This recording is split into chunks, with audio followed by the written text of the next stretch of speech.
Welcome back to AskAPop. Today we're talking about starting our days with four-letter words. How about you?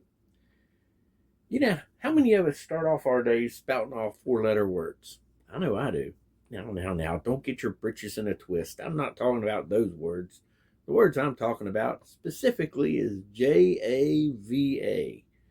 I've been drinking that bean juice since there was a dude in office that used to be an actor, and Michael J. Fox was driving a DeLorean 88 miles an hour, chasing after his mom, and to where they were naming bridges after Clint Eastwood.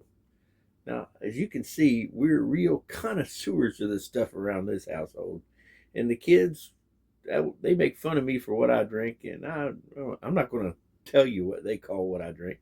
But other people call what I drink either sludge or mud because I mix two different types of coffee together. Now, they prefer the more refined Colombian coffee, and then they'll add sweet stuff and half with it.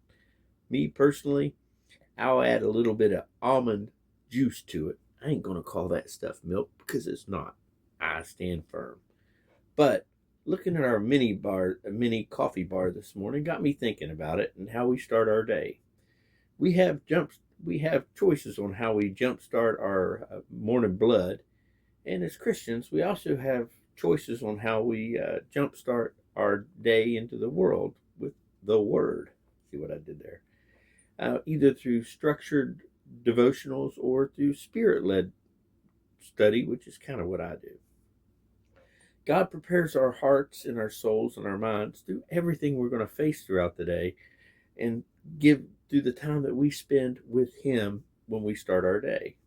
Hopefully, we're not going to need all that armor that He gave to David that day that he fought that giant.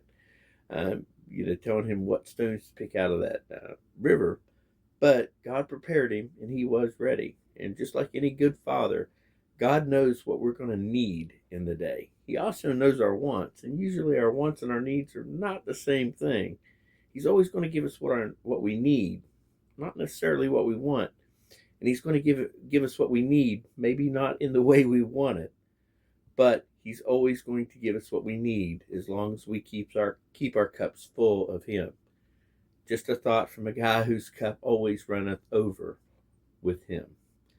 The Bible verses today are Psalm 118, verses 24 through 29, and 1 Samuel 17, verses 19 through 58. And as far as questions go, how do you start your day?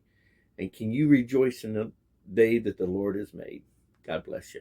Have a great day.